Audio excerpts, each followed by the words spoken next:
하나님 말씀 보겠습니다. 누가복음 2장입니다. 누가복음 2장 1절에서 14절까지입니다.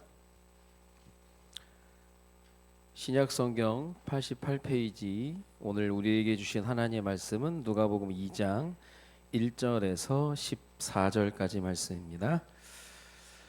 우리 다 같이 한 목소리로 합독해서 읽도록 하겠습니다. 그때 가이사 아구스도가 영을 내려 천하로 다 호적하라 하였으니 이 호적은 구레노가 수리아 총독이 되었을 때 처음 한 것이라. 모든 사람이 호적하러 각각 고향으로 돌아가매 요셉도 다윗의 집 족속이므로 갈릴리 나사렛 동네에서 유대를 향하여 베들레헴이라 하는 다윗의 동네로 그 약혼한 마리아와 함께 호적하러 올라가니 마리아가 이미 잉태하였더라. 거기 있을 그때 해산할 날이 차서 첫 아들을 낳아 강보로 사서 구유에 뉘었으니 이는 여관에 있을 곳이 없음이로라. 그 지역의 목자들이 밤에 밖에서 자기 양떼를 지키더니 주의 사자가 곁에 서고 주의 영광이 그들을 두루 비추매 크게 무서워하는지라. 전사가 이르되 무서워하지 말라. 보라 내가 온 백성에게 미칠 큰 기쁨의 좋은 소식을 너희에게 전하노라. 오늘 다윗의 동네에 너희를 위하여 구주가 나셨으니 곧 그리스도 주시니라. 너희가 가서 강보에 쌓여 구유에 뉘어 있는 아기를 보리니 이것이 너희에게 표적이니라 하더니 호련히 수많은 천군이 그 천사와 함께 하나님을 찬송하여 이르되 지극히 높은 곳에서는 하나님께 영광이요 땅에서는 하나님이 기뻐하신 사람들 중에 평화로다 하니라. 아멘. 예, 감사합니다. 우리 옆에 계신 분과 인사하겠습니다. 잘 오셨습니다. 당신은 은혜 받은 사람입니다. 한 번 더 인사하겠습니다. 메리 크리스마스.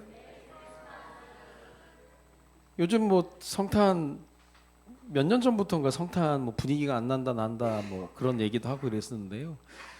요즘엔 특별히 더 뭐 성탄이 문제가 아니라 탄핵이 지금 문제라고 사람들이 얘기할 정도로 나라와 민족이 어수선하고 전 세계 경제도 많이 어렵고 그러거든요.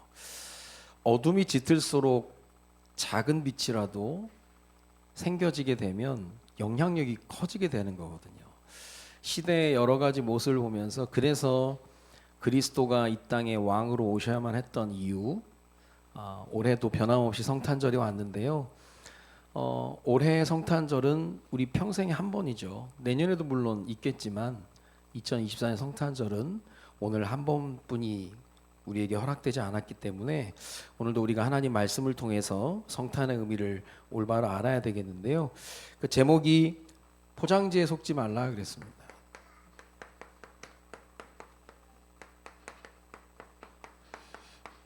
모든 선물에는 이제 포장지가 쌓여져 있는데 포장지가 화려하다고 해서 그 안에 내용물까지 화려하다고 볼 수 없거든요. 혹시 포장지가 일부러라도 허술하게 해서 그 안에 내용물을 더 빛나게 하는 경우도 분명히 있거든요.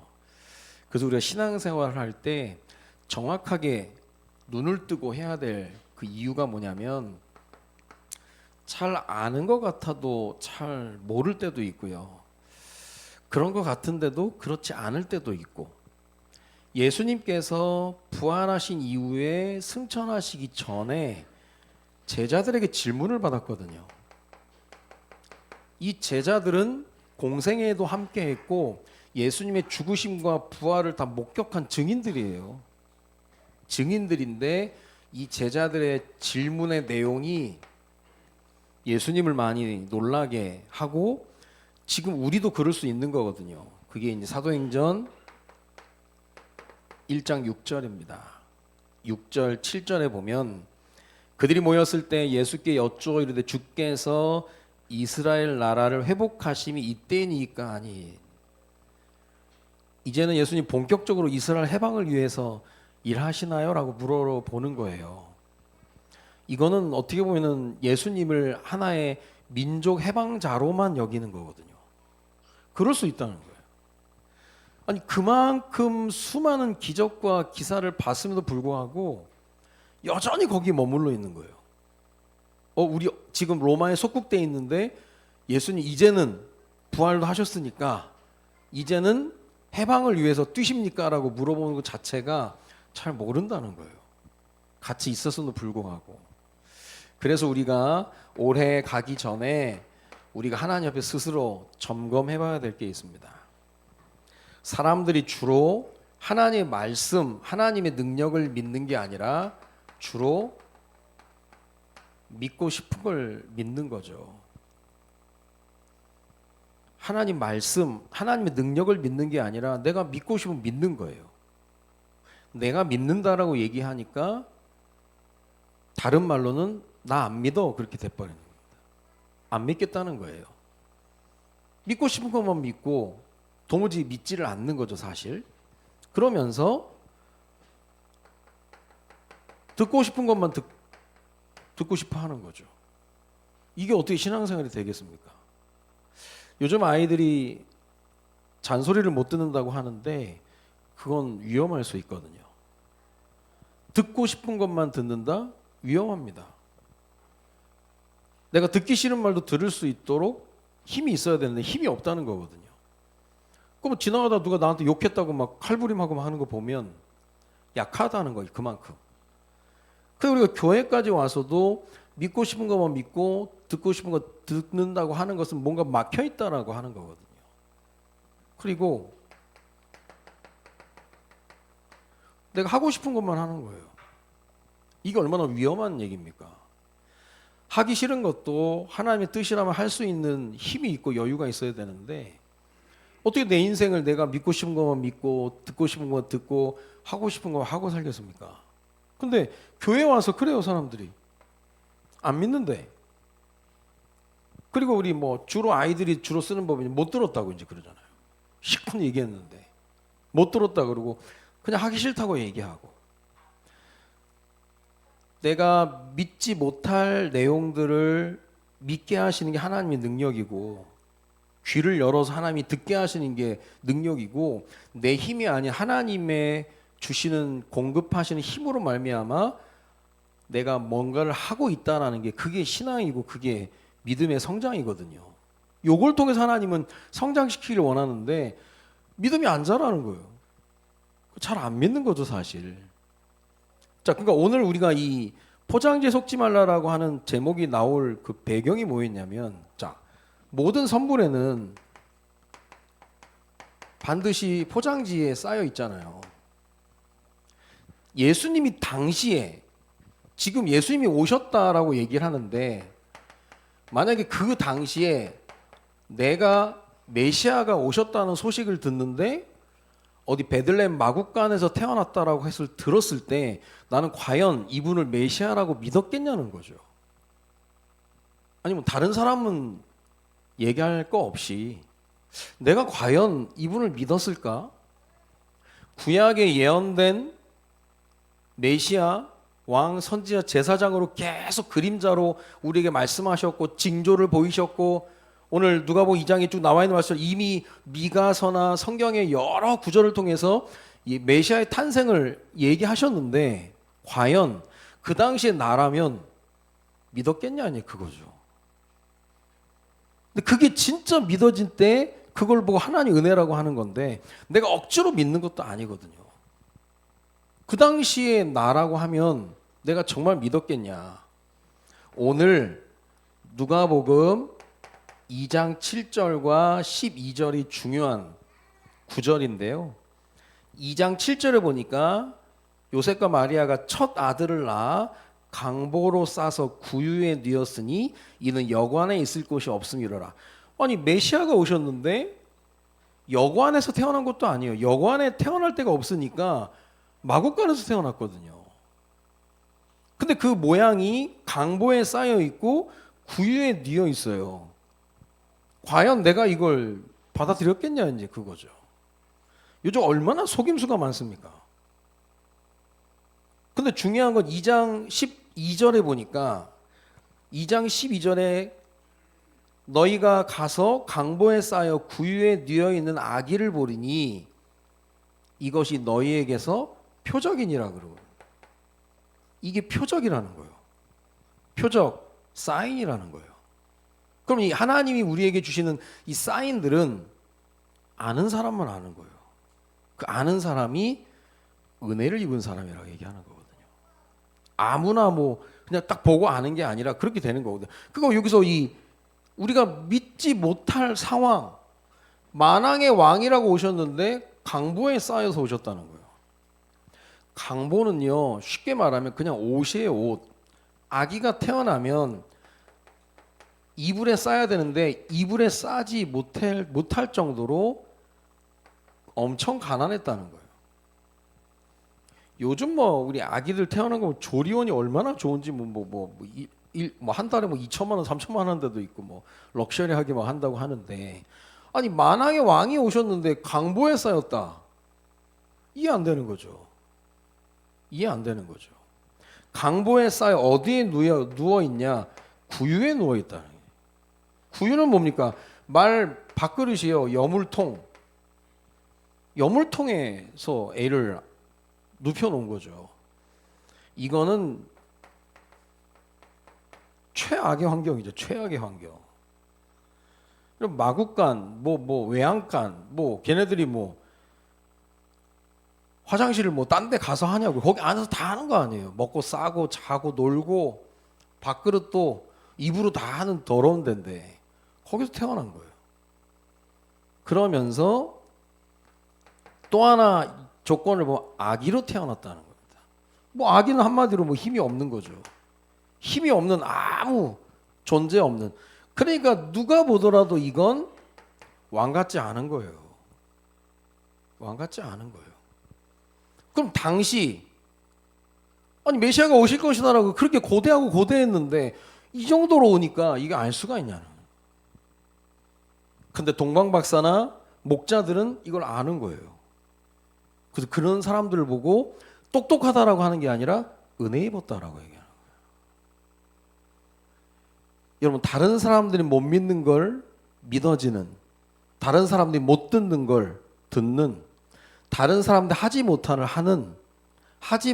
것을 하는 은혜 입은 자 되시기 바랍니다. 안 그러면 똑같아요. 그 수준밖에 못 가요. 사람들이요, 내가 믿고 싶은 것만 믿고 듣고 싶은 건 듣고 하고 싶은 건 한다? 이거 고집불통입니다. 무서운 거예요, 이거는. 근데 오늘 표적이다라고 얘기합니다. 표적이다. 표적을 다른 말로 사인이다 그렇게 얘기하고, 예수님이 주로 우리 많은 백성들에게 중요한 걸 설명할 때 비유로도 얘기하거든요. 이 비유로 얘기하신 이유, 트리니티 복음주의 신학대학원의 그 돈 카슨이라는 그 박사님이 계시는데요. 그분이 예수님의 비유에 대해서 그렇게 두 가지로 얘기하셨어요. 선택받지 못한 사람들에게 진리를 드러내고 싶지 않아서, 선택받지 못한 사람들에게 우리의 가장 귀한 진리를 드러내고 싶지 않고, 또 하나는 비유를 통해서 창세로부터 감추어진 것을 드러내게 하시는데, 여기서 뭐가 판가름이 되느냐? 은혜 입은 자는 비유를 통해 서 깊이 깨닫게 알게 된다는 거예요. 근데 은혜 못 받으면 도무지 이해를 못 하는 거예요. 시대의 징조나 시대의 여러 가지 많은 것들은 하나님께서 지금 굉장히 많은 사인들을 주고 계시는 거예요. 자, 초대교회 당시 초대교회 성도들끼리 이런 사인과 이 표적 같은 걸 가지고 활동을 했잖아요. 그게 뭡니까? 그게 익투스죠. 물고기 모양. 그래서 여기 써 있잖아요. 예수 그리스도 하나님의 아들 구세주 해가지고, 당신은 이 표시만 보면 기독교인이구나 그걸 알았던 것처럼 그게 표적 사인 같은 얘기예요. 아는 사람은 아는데 모르는 사람은 모른다는 거예요. 그러니까 예수님의 탄생도 만왕의 왕으로 오신다고 하면 마땅히 모든 사람들에게 찬송을 받고 영광을 받아야 되는데 그게 아닌 거예요. 당시에는. 과연 내가 이게 믿어졌을까? 당시에 태어났다면. 근데 우리가 이미 지금 나는 직접 보지도 않고도 그게 믿어진다라고 하면 그게 은혜 중에 은혜인 거죠. 본 적 없거든요. 그냥 형상만 지금 성경을 통해서만 알게 되고 하는 건데, 마땅히 영광을 받았는데, 제가 영광에 관한 부분을 쭉 성경을 좀 보니까요, 예수님께서 십자가 잡히시기 전에 때가 가까이 온다라고 하시면서 인자가 영광을 받을 날이 온다라고 얘기를 해요. 근데 그게 그 영광과 같은 맥락에 예수님이 당할 일이 뭐냐? 그게 십자가 사건이에요. 우리가 생각하는 그 영광, 막 우리가 보통 생각하는 칭송을 받고 막 그러는 것들, 그게 영광이 아니라 예수님께 있어서 가장 큰 영광은 뭐였냐? 십자가에 돌아가시는 거였어요. 왜냐하면 그게 전 인류를 구원할 수 있는 유일한 방법인데 예수님께서 그걸 위해서 오셨으니까 인자가 영광을 받으실 날이 온다는 거예요. 야, 그러니까 이게 세상 사람들이 말하는 영광하고 이 복음 안에서 영광은 다른 거예요. 그 세상에서 영광은 막 드러내고 막 그렇게 하는 거지만 교회에서 영광은 욕받이 되는 거예요. 욕 많이 먹는 거예요. 복음을 위해서 욕 많이 먹고 교회를 위해서 욕 많이 먹고, 그래서 교회 이런저런 하다 보면 욕을 또 많이 듣게 돼 있어요. 또 앞에 서고 또 남들보다 더 많이 일을 하고 또 일을 하다 보면 뭐 거절도 할 때도 있고 또 좀 치우칠 수도 있고 하니까 이제 욕도 먹고 막 하거든요. 그거 무섭다고 못하면 아무것도 못하는 거죠. 근데 이런 게 다 포장돼서 온다는, 포장돼서 포장지로. 그렇기 때문에 속지 말라는 거예요. 속지 말라. 옛날에 그 유명한 실화가 있죠. 시골에 명절에 부모님 섬기고 올라오는데 시어머니가 첫째야 너무 고생했다, 집에 가서 먹으라고 반찬을 싸주고, 둘째야 이거 싸주는데 둘째는 또 싫대, 또 전 안 가져갈래요. 요즘에는 대놓고 안 가져간다 그러더라고요. 안 가져갈래요. 그럼 어쩔 수 없구나. 첫째는 검은 비닐에 싸가지고 줬어요. 첫째는 첫째니까 또 다 받아들이고, 그러다가 쭉 올라오다가 하만 휴게소에다 그걸 버렸죠. 이 먹지도 못할 거라면서. 요즘에 그런 사람들 되게 많대요. 그래서 추적 장치를 달아야 될지 사람들이 이제 고민한다는데, 그럼 난 왜 버리는지 모르겠는데 뭐 냄새 하나 더럽다는데 버린다잖아요. 어쨌든 음식 버려서 나쁜 거지. 부모님 그 정성 버리는 건 나쁜 거지. 그래서 버렸단 말이에요. 그 집에 서울 집에 왔는데 시어머니가 전화 왔어. 첫째야 잘 도착했냐? 내가 그 반찬 그 안에다가 용돈 좀 넣었다. 내가 이번에 일을 많이 해가지고 300만 원을 넣었다. 근데 그게 돈이 깨끗하지가 못해. 5만 원, 뭐 1,000원. 이거 듣고 있는데 이 며느리 뒷골 땡기는 거 지금. 하만 휴게소도 버리고 왔는데 남편한테 얘기도 못하고. 그래서 바로 휴게소 갔대네. 또 있을까요 없을까요? 없지.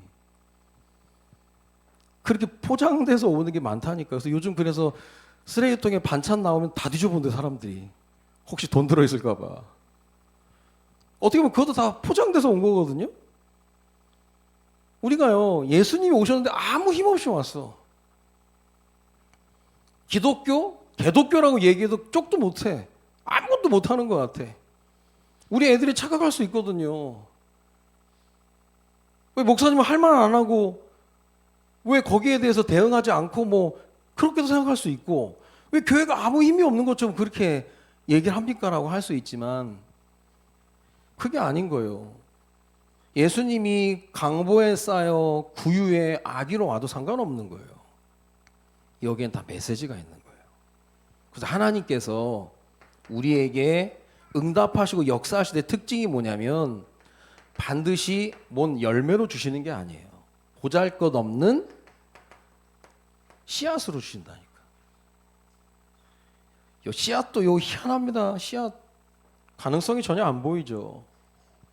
그 대표적인 게 마태복음 13장 31절 32절이에요. 또 비유를 들어서 얘기하는 거예요. 이르시되 천국은 마치 사람이 자기 밭에 갖다 심은 겨자씨 하나 같으니, 겨자씨가 이스라엘 가서 보면 겨자씨가 제일 작은 씨앗이에요. 그냥 바람 불면 다 그냥 날아가 버리는 겨자씨 하나 같으니 이는 모든 씨보다 작은 것이로되 자란 후에는 풀보다 커서 나무가 되매 공중의 새들이 와서 그 가지에 깃들이느니라. 그것도 비유가 뭐냐? 우리에게 주신 여러 가지 많은 것들이 겨자씨 같이 보이는 거예요. 작고 초라해 보이는 거예요. 그때가 중요한 때라는 거예요. 아무것도 아닌 것 같고 밟으면 죽을 것 같고 절대 아닙니다. 그게 복음이라고 하는 이 생명력이 얼마나 이 잡초 근성이 있는지 밟아도 안 무너지는 거예요. 그걸 뭐 근성이라고 하는 거거든요. 아무리 욕한다고 무너진 게 아니거든요. 아무리 시비를 건다고 무너진 게 아니거든요. 작고 초라하지만 시간이 지나서 나무가 돼서 보면 공중에 새들이 와서 그 가지에 깃들이느니라 반드시 그 영향력이 어마어마해지는 거예요. 그래서 우리가 보통 얘기하는 게 사과 속에 씨를 보는 사람은 그것도 해안이 있는 사람입니다. 조금 더 나아가면 씨 속에 사과를 보면서 일을 하는 거죠. 그렇게 보는 거예요. 그래서 오늘 그 얘기예요. 예수님 당시에 만약에 나의 믿음은 어땠을까? 야 진짜야? 거짓말 설마. 이스라엘 해방자로서 예수를 생각하면 이건 말도 안 되는 거예요. 얘가 뭘 하겠다고 지금. 장난합니까? 지금 그럴 수 있다니까요. 근데 그걸 비유로 말씀하신 거예요. 그러면 성탄을 통해서 하나님이 이런 하나님의 하시는 일들이 있다면 우리에게 허락된 모든 일도 마찬가지라는 거예요. 그래서 그걸 보고 하나님의 섭리, 하나님의 일하심이라고 하는 거예요. 이 패턴으로 한다. 자세히 봐라. 내가 너에게 주어지는 여러 가지 많은 것들 속지 말라는 거예요. 자꾸. 포장지니까 아무리 포장이 잘 돼 있어도 그 내용물이 중요한 거니까. 예수님이 실제는 진짜 만왕의 왕으로 오신 거거든요. 전 인류를 구원하기 위해서. 그러니까 아무나 못하는 거야. 아무나. 은혜 입지 않으면. 그래서 하나님의 일하심을 이야기할 때 성경의 여러 인물들만 보더라도 여러 가지 많은 카테고리로 얘기할 수 있지만, 자 환경이나 뭐 여러 가지 여건, 조건을 얘기한다면 아브라함을 75세에 불렀다니까요. 얘기했잖아요. 욥과 동시대 인물인데 우리 같으면 욥을 들죠. 욥을. 욥은 준비된 사람이니까 욥을 들어서, 아브라함은 당시에 바알 가시라고 하는 그 지역의 토속 신앙을 가지고 있었는데 훨씬 쉬운 게 욥이거든요. 근데 하나님 그렇게 안 하시는 거예요. 포장지에 싸버린 거예요. 모세도 마찬가지입니다. 80세 잘 나가던 40대 이후에 그때 부르지 않고 80세에 불렀다니까요. 그러니까 우리가 보통 메시지를 전하거나 기도 담당하시는 분들 주로 하는 얘기가 그거예요. 한창 바쁠 때 시킨다는 거예요. 이번 주 겁나 시달렸는데 다음 주 기도라는 거예요. 너무 힘들어 죽겠는데 기도시키고 메시지 시키고 그런다면서. 그게 하나님이 일하시는 거예요. 일하시는 거예요. 그런 모든 과정에서 하나님 앞에 진실해지라는 거죠. 거짓말하지 말고. 내가 하나님 앞에 이런 생각지도 않았던 조건이 하나님께 더 가까이 가게 하는 거거든요. 근데 요것 때문에 안 된다라고 생각하면 끝나는 거예요. 그냥 요셉도 민족을 살리고 세계를 살리는 꿈을 이미 받았는데 시작부터 노예로 팔려가잖아요. 우리가 그냥 요셉이 노예로 팔려갔구나라고 생각하는 그냥 그게 아니고요. 시편에 보면 족쇄에 쇠덩이가 매달려 있는 건데 그게 쉽냐고요. 감옥에 끌려가고 이게 어떻게 이해가 됩니까? 이게 다 사실 포장지라나, 포장지. 내가 아파 죽겠는데, 돈도 없어 죽겠는데, 우리는 뭐 맨날 뭐 죽겠는데 맨날 그러잖아요. 근데 그게 포장지라니까요. 근데 그렇게 생각하지 못하면 자꾸 원망 불평만 하는 거예요. 속지 말라는 거예요. 어떻게 보면 굉장히 엄청난 사인을 준 거예요. 사인을. 근데 이것으로 인해서 하나님께 더 가까이 갔던 인물이 다윗입니다. 다윗. 아니 인생의 막 절반을 막 사울왕 패서 도망다녔다니까요. 이게 어떻게 하나님이 기름 부은 왕의 여정이냐고요. 말이 안 되잖아요. 다 속임수인 거예요. 다 속임수.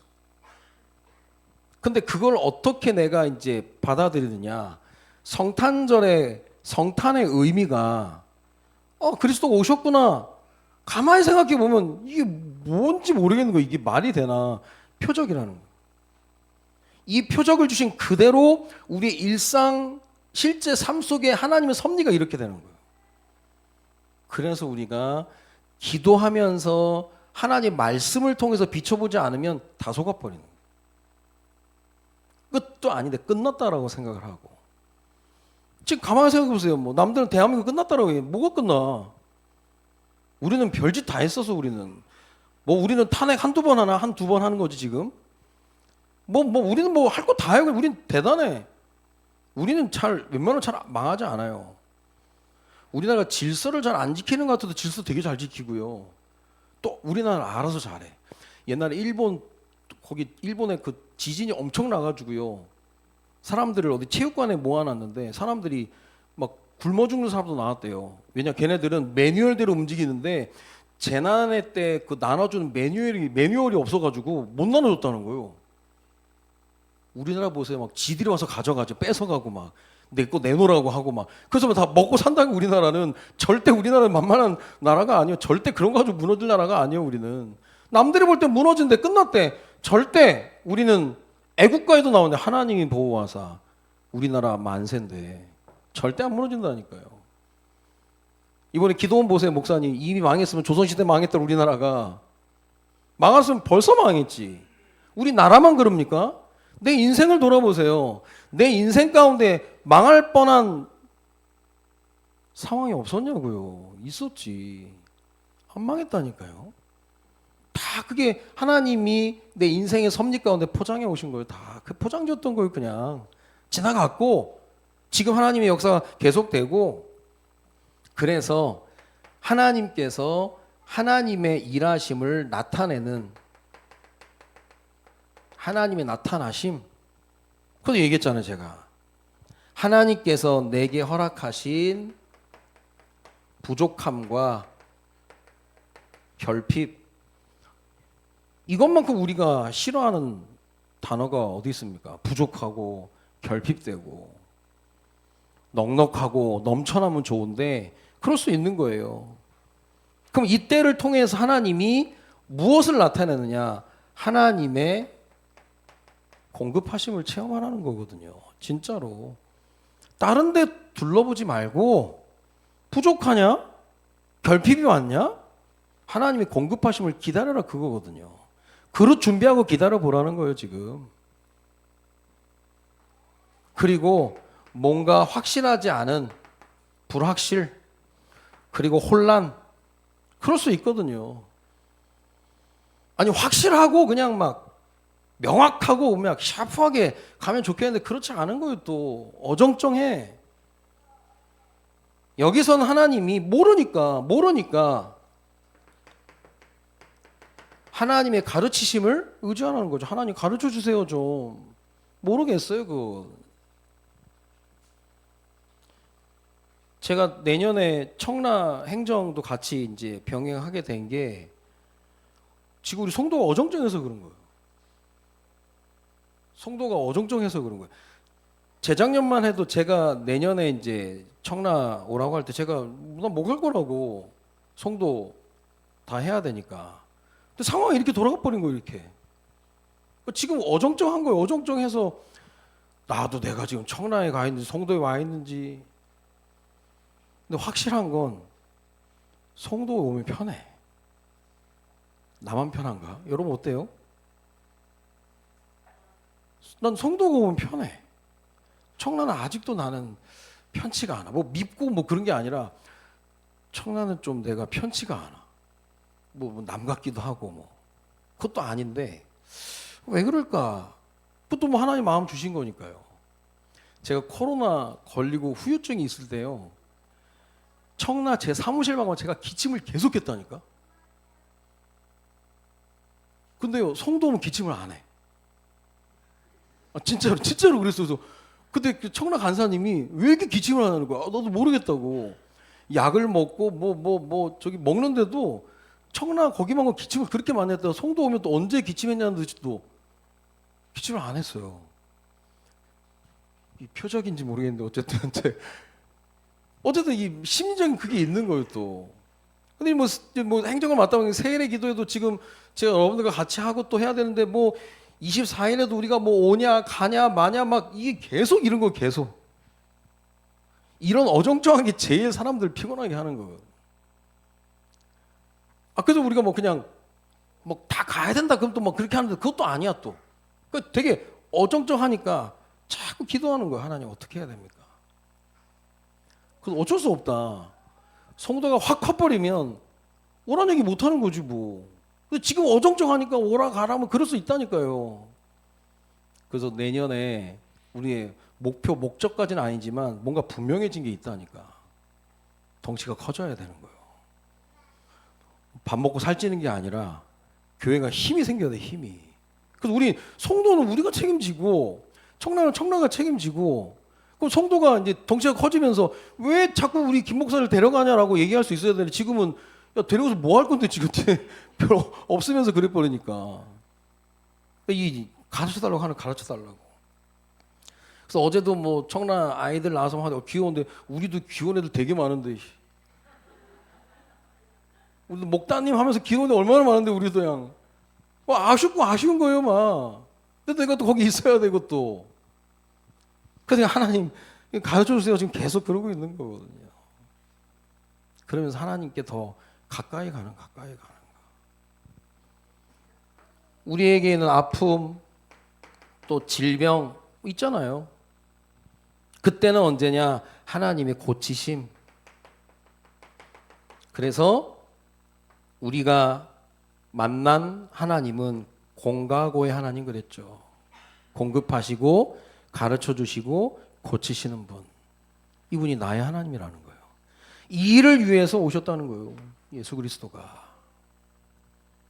예수 그리스도가 오셨는데 표적과 기사와 보이지 않게 오셨다는 거 어떻게 보면 은혜 입지 않으면 모를 정도로 오셨다는 거예요. 모를 정도로. 그러니까 예수님이 그렇게 오시게 된 이유가 하나님 일하시는 방법이라는 거예요. 지금 그럴 수 있어요. 아무것도 안 보일 수 있고 이게 뭐냐 싶고 괜히 목사님 뭐 그렇게 해가지고 왜 우리를 힘들게 하냐라고 할 수 있는데 절대 그게 아닙니다. 나중에 봐야 되는 나중에 두고두고 봐야 되는 거예요. 지금 우리가 중요한 결단을 한 이후에 1년이 지난 것도 아니에요. 지금 우리가 낙심하기에는 아직 이르고 또 다른 생각하기에는 아직 이르거든요. 본격적으로 해보지도 않았고 그래도 지금 어떻게 보면 보듬어 가면서 지금 해 나가는데 그게 하나님의 섭리, 하나님이 일하십니다. 하나님이 일하시. 자, 그래서 결론적으로 말씀을 드린다고 한다면 제가 자주 강조하죠. 뭔가를 봐도 자세히 봐야 돼. 눈이 자세히 보는 눈이 돼야 되는 거예요. 자세히 보고자 할 때 제 경험입니다. 제가 늘 고백하는 일들, 고백하는 내용이 뭐냐? 하나님 실수하지 않고 하나님 실망시키지 않고 우리에게 늘 좋은 계획을 가지고 계시는 분이 나의 아버지시니까. 그리고 나면 저라도 뭐 낙심 안 하겠어요? 절망 안 하고? 갈등 안 하겠어요? 근데 돌아오는 시간이 빨리빨리 돌아오는 거예요. 에이 뭐 그거 가지고 뭐 내가 수준이 있지. 근데 어쨌든 우리가 이 비밀을 가지고 갈등을 하더라도 우리에게 힘이 되는 이유가 그 갈등도 관계가 되니까 갈등하는 거 하나님하고. 우리가 막 하나님을 막 삿대질한다. 하나님의 존재를 믿고 하는 거기 때문에 하나님께 가까이 가는 거라니 가까이. 그래서 어떻게 보면 우리에게 주어진 여러 응답의 스케줄들이 뭐냐면 하나님께 가까이 가라는 거 가까이. 연말 연시 21일간 우리가 하나님께 가까이 가보자. 저녁마다 한번 모여보자. 사우디 왕세자 미스터 에브리싱이라고 이 교만한 이름 가진 빈살만이라고 있잖아요. 왜 미스터 에브리싱이냐? 당할 수 있대. 근데 미스터 에브리싱 빈살만이 원래는 왕가 승계 구조에 보면 얘는 왕세자가 될 수 있는 라인이 아니래요. 우리는 잘 그 가계도 잘 모르지만 어쨌든 뭐 그쪽에는 뭐 일부 다처제 라서 여러 그냥 뭐 나으니까. 근데 이 엄마가 똑똑했던 거예요. 엄마가 어릴 때부터 이 빈살만하고 약속한 게 있어요. 너는 점심시간 때 절대 아버지 곁을 떠나지 마라. 항상 점심을 아버지랑 먹어라. 그러니까 얘가 계속 점심 때마다 아버지랑 같이 식사를 하면서 계속 얘기를 한 거예요. 그 대화가 된 거예요? 그 대화가 튼 거예요? 다른 왕자들은, 다른 애들은 지들끼리 더 자라보겠다고 준비하겠다고 유학을 떠났대요. 근데 어머니가 빈살만 넌 유학하지 마. 아버지와의 단절 기간을 최소화한 거예요. 넌 유학 가지 말고 아버지 옆에 계속 붙어 있어. 그러다 어느 날 얘가 왕세자가 돼버린 거예요. 신앙생활도 그런 거예요. 계속 하나님, 쉽게 말하면 계속 하나님하고 얼쩡거려, 얼쩡. 계속 얼쩡. 얼쩡대다가 어느 날 하나님 끌어올려버리면 끝나는 거예요, 어떤 날. 내가 뭐 잘하겠다고 여기저기 돌아다니고 그러는 게 아니라 얼쩡얼쩡 대다가 어느 날 눈에 띄면 끝나버리는 거예요, 그냥. 근데 사람들은 어디 가서 뭘 잘하고 뭘 배워오고 뭐 이것저것 하고 막 그러면 다 되는 줄 아는데 아니에요. 하나님의 절대 주권 속에는 하나님 모든 것을 진행해 나가실 때 하나님 모실 때도 편한 사람이 있거든. 그 편한 사람 어떤 사람이냐? 자꾸 뭐 식사 중에도 같이 얘기하다 보니까 편한 거예요. 어떻게 보면은 그거 세워버리는 겁니다. 세워버리는 거. 그러니까 우리가 이런 고백을 하면서 저런 고백을 하면서 막 자세히 보면서 하나씩 가는 거예요. 하나씩 가는 겁니다. 그렇게. 새해가 다가오면서 많은 계획들을 세우겠지만 그냥 내가 어떤 목표를 정해놓고 계획을 세우는 것보다는 저는 제 진짜 중심은 그거거든요. 물론 목회라고 하는 걸 제게 맡기셨으니까 제가 최선을 다해서 뭐 결과물도 내놓으면 좋겠죠. 근데 그런들 내가 주님을 사랑하는 마음이 없어지면, 내가 주님을 이용하는 사람이 돼버리면 난 내 스스로가 너무 슬플 것 같다는 생각이 드는 거예요. 여러분, 목사님들, 목회자들 가운데서도요, 교회는 엄청 부흥됐는데 너무 허한 분들도 있어요. 도리어 교회는 굉장히 작고 뭐 그런데도 그냥 마음이 단단한 분들이 계시거든요. 그게 딴 게 아니에요. 주님을 사랑하는 거거든요.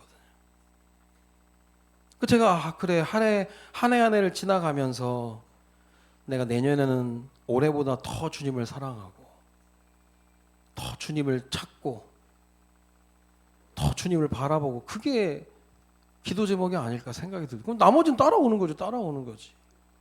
주님 사랑하지도 않으면서 내가 어떤 실력을 갖춰가지고 뭘 만들고 막 그런 거 하나님 원하시지 않거든요. 그래서 우리의 인생을 돌아보면서 여러분이 어떤 순간에 무너질 때가 언제냐? 대부분 이거보다 포장지에 속았을 때. 잘못된 거 보고 따라갈 때.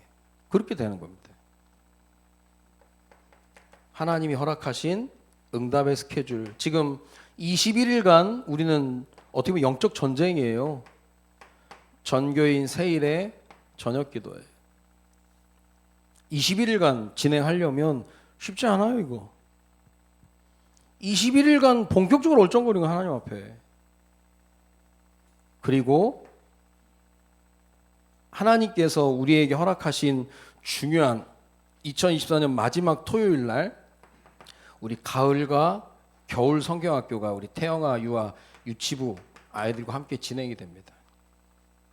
자, 우리가 혹시 참여를 못 하더라도 이 응답의 스케줄은요, 우리 양심을 두고 하는 거예요. 양심을 두고. 우리 자녀들 양심을 두고 하는 겁니다. 원래는 우리가 이제 애들 청라에도 세우고 하려고 했는데 거기는 분위기 다르거든 또. 청라는 청라에서 했던 애들 봤던 애들 하는 거하고 우리는 애들 잘 모르는 애들 올라왔으면 서로 이게 또 낯설잖아요 또. 그래서 이게 좀 애매해서 좀 우리가 확 끌진 않았는데 우리 양심이 양심, 신앙 양심, 연말연시 다 분주하되 하나님 저는 하나님 사랑해서 시간을 내드릴게요. 저는 하나님 사랑하니까 남들은 못 내더라도 저는 낼 수 있거든요. 그렇게 하는 겁니다 다. 양심. 양심하면 제가 늘 생각나는 게 옛날에 양심 냉장고 프로가 있었거든. 그게 원래 김영희 PD의 실제 그 경험담을 가지고 프로그램을 만들어서 대박 터졌거든요 그게. 그 양심 지킨 사람한테 양심 냉장고 선물해 주는 거. 근데 김영희 PD가 어느 날 밤에 일 끝내고 집에 가는데 신호가 빨간불이 딱 켜졌는데 자기가 딱 차를 세우고 아무도 없는데 자기 혼자 있는데 딱 세우고 파란불 돼서 딱 출발하는데 자기가 너무 기뻤대. 와, 이게 이 양심을 지킨다는 건 물론 시대와 뭐 나라와 뭐 여러 가지 뭐 보행자를 보호하는 거 있죠. 내가 너무 기쁘더라는 거예요, 그게. 아, 그럼 이걸 가지고 프로를 만들어 보자 해가지고 잠복해 있다가 신호 지키는 사람들을 찾아가서 그래서 그때 제가 기억나는 게 어떻게 되게 어려운 분들인데 이 1톤 트럭 몰고 뭐 장사 다니는 분인데 새벽에 진짜 아무도 없는데 딱 섰다가 출발하는 걸 보고 따라가가지고 이제 뭘 주려고 하면 이분이 아, 참 선한 양심을 가진 사람들이었구나 볼 정도로 그게 보여지겠거든. 그게 어떤 손익을 계산해서 하는 게 아니라 신앙 양심도 마찬가지예요. 뭘 잘 보이게 해서 하는 게 뭐가 있습니까, 그게. 내 신앙 양심상 내가 이 응답의 스케일로 기도하면서 인도받는 게 내게 기쁨이 되는 거, 내게 힘이 되는 거. 누굴 위해서 하는 게 아니에요. 그래서 뭐 어떤 방식이나 어떤 뭐 절차나 막 그런 게 중요한 게 아니라 그냥 간단하게 우리가 얘기하는 21일 동안 한번 하나님 집중해서 한번 보자 그거거든요. 방해 요소 많아요. 뭐 당장 주일날 뭐 세미나 걸렸었지 뭐 어제도 24일 뭐 오늘도 오전에 또 저녁에 또 뭐 또 송구영신 예배 있지 1월 신년 감사 예배 있지 막 이 태클 걸려고 하면요 뭐 되게 많아요. 양심을 두고 하는 거거든요. 그게 물론 우리가 복음을 위해 교회를 위한다고 하지만 이 신앙 양심은 나를 위한 건 나를. 내가 뿌듯한 거죠. 내가 다른 해와 달리 연말 연시 2024년 마무리와 2025년 시작을 내가 하나님께 기도하면서 보냈구나. 그래서 뭐 우리가 청락까지 가면서 좋겠지만 성도에 모여서도 하는 거예요. 양심을 가지고. 근데 중요한 건 이 부분에 대해서 반응이 없다. 그러면 쉽지 않은 거죠. 어떻게 보면. 그래서 우리가 뭐 우리 스스로라도 뭐 일주일 금식도 하고 막 그런 거 하잖아요. 근데 교회에서 이렇게 응답의 스케줄을 잡아놓은 건 다 이유가 있는 거네. 이유가. 결국 이러한 응답의 스케줄에 내가 구경꾼이 아니라 주인공이 되는 거죠. 근데 이것도 다 포장지에 온다니까. 참 어려워요. 이게 쉽지가 않다니까. 어려워요. 복잡하고. 그래서 예수님의 탄생을 두고 제가 성탄절에 이런 제목을 잡고 포장지에 섞지 말라. 야, 다 포장지야 이거. 포장지. 진짜가 만화에 오셨다니까. 야, 옛날에 뭐 왕자와 거지 뭐 둘이 옷 갈아입고 막 그러는데 뭐에서 닮은 진짜 왕자는 거지 옷을 입어도 왕자 같은 거예요. 근데 진짜 거지는 왕자 옷을 입혀 너 거지라 그게. 왕자 뭐 주워 먹고 그런다니까.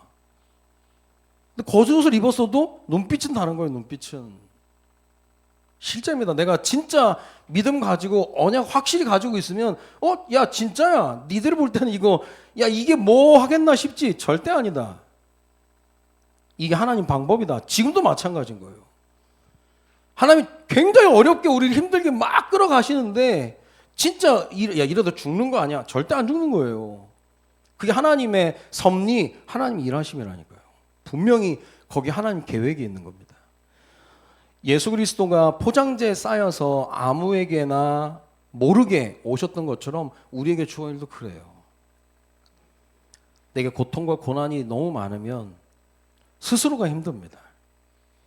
다윗도 그랬다니까. 주님 언제까지입니까? 도대체 언제까지요? 근데 이 언제까지요? 라고 하면서 어떻게 보면 불평 불만을 냈던 다윗은 항상 거기서 안 끝났다니까.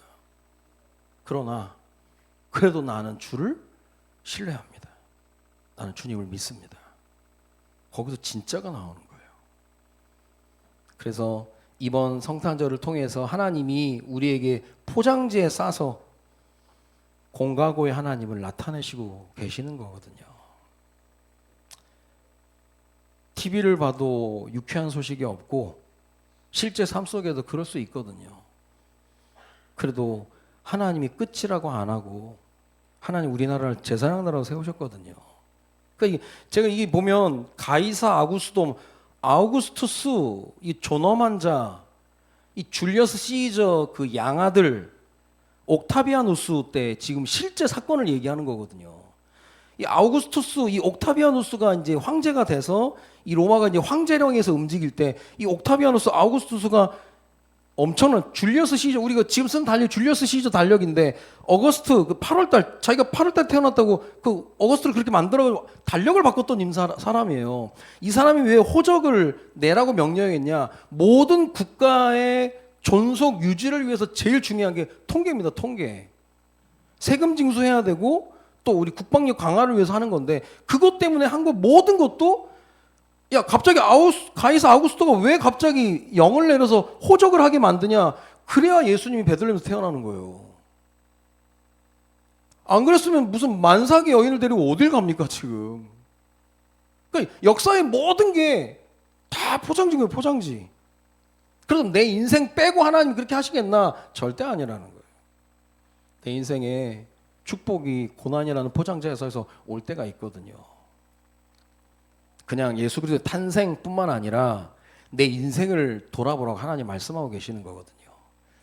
여러분 생각하기에 많은 쌓여져 있는 많은 것들이 있어요. 그러나 실제가 아닙니다. 그 안 하나님 계획이 분명히 있기 때문에 포장지에 속지 마시고 공가고의 하나님을 이번 성탄절 즈음하여 다시 한번 깊이 만나고 체험하는 은혜가 이 시간 이후부터 다시 있어지기를 주님의 이름으로 축원드립니다.